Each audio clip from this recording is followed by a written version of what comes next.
উলামায়ে কেরাম তাকে বুঝিয়েছেন, কিন্তু তার বুঝ থেকে তিনি ফিরে আসেন নাই। এই মওদুদী সাহেবের এই দল জামাতে ইসলামী, বাংলাদেশ জামাতে ইসলামী এর কিছু উলামায়ে কেরাম আছে, পাত্রের মধ্যে যদি দুধ থাকে দুধ পড়বে, পাত্রের মধ্যে যদি এরকমভাবে পানি থাকে পানি পড়বে। আর মেন জায়গায় যে সমস্যা, পরবর্তীতে সমস্যা থাকেই।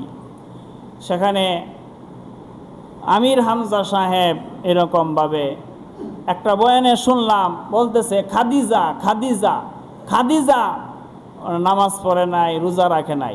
খাদিজা আল্লাহ রাসূলের স্ত্রী, আল্লাহ তাআলা কোরআনুল কারীমে বলছেন সম্মান দিয়া বলতে, যে নবীদের স্ত্রী যারা আছে তারা হলো তোমাদের মা, তারা তোমাদের মা। কোরআনের আয়াত হলো ওয়া আজওয়াজুহু উম্মাহাতুহুম, নবীদের স্ত্রীরা হলো তোমাদের মা।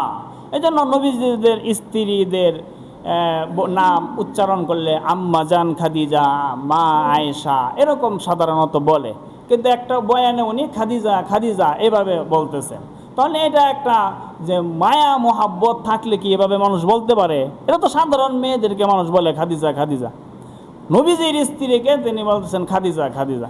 এটা সম্মানের অভাব আর কি। যাই হোক, বলতেছিলাম সম্মানের অভাব। ভাইয়ারা আমার, সাহাবায়ে কেরাম নবীজিদের এইটার জন্য যদি কেউ প্রতিবাদ জানায় যে নবীজিদের স্ত্রী এভাবে অসম্মান করে নাম নেওয়া যাবে না, সম্মানের সাথে নাম নিতে হবে, এরকম বলাও যাবে না। তারেক মনোয়ার সাহেব উনি বলতেছেন আমির হামজাকে নিয়ে কেউ কিছু বললে জিব্বা কেটে দিব, জিব্বা কেটে ফেলা হবে। ওরে বাবা রে বাবা, এখনো মনে মনে ভাবি যে হিন্দুদের ভোটের দরকার, হিন্দুদের মন্দিরে গিয়া বলে রোজা পূজা এক, কিন্তু মুসলমানের কি ভোটের দরকার নাই যে কেউ বললেই তার জিব্বা কেটে ফেলা হবে?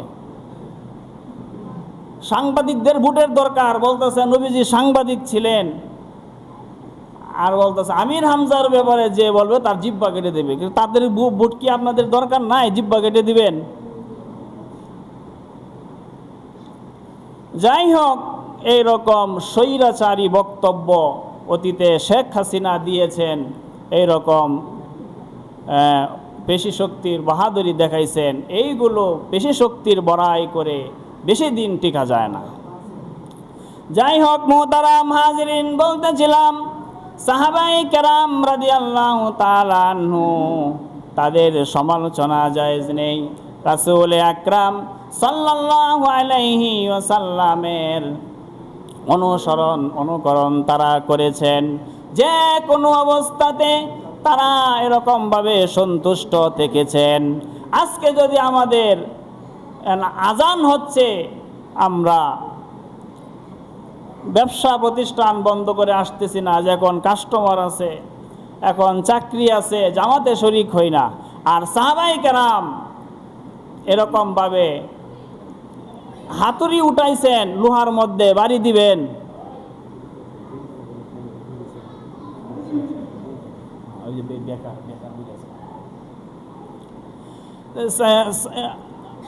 আর সাহাবায়ে কেরাম তারা আছে এরকমভাবে যে হাতুড়ি উঠাইছেন, আঘাত করবেন লোহা দিয়া কোনো কিছু বানাইতে চাইলে, তো আল্লাহু আকবার যখন আওয়াজ আসছে তখন এরকমভাবে হাতুড়ি দিয়া আর এরকমভাবে বাড়ি দেন নাই, এভাবে ফেলে দিছেন, ফেলে দিয়া এরকমভাবে মসজিদের দিকে চলে গেছেন। সাহাবায়ে কেরাম বাজারে যখন আজানের শব্দ শুনেছেন, শাটার বন্ধ করে, দোকান বন্ধ করে পঙ্গপালের মতো মসজিদের দিকে ছুটে চলেছেন।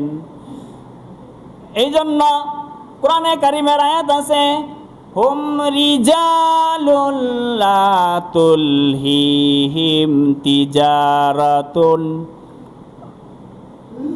যে এই সাহাবায়ে কেরাম তারা হলো পুরুষ, তারা হলো মানুষ, তাদেরকে ব্যবসা বাণিজ্য আল্লাহর হুকুম নামাজ পালন থেকে তাদেরকে বিরত রাখতে পারে না। তাহলে যাদেরকে ব্যবসা বাণিজ্য দুনিয়ার চাকচিক্য নামাজ থেকে আল্লাহর জিকির থেকে ফিরায়া রাখে, বুঝতে হবে তারা এরকমভাবে মানুষ হইতে পারে নাই। ব্যবসা বাণিজ্য দুনিয়ার ধন সম্পদ কাজ ব্যস্ততা যদি নামাজ থেকে জিকির থেকে ফিরায়া রাখে, তাহলে আপনি মানুষের মতো দেখা গেলেও আপনি মানুষ হইতে পারেন নাই। গারবা সুরত আদমি ইনসাবুদে আহমদ আবু জেহেল হাম এক সাশুদে।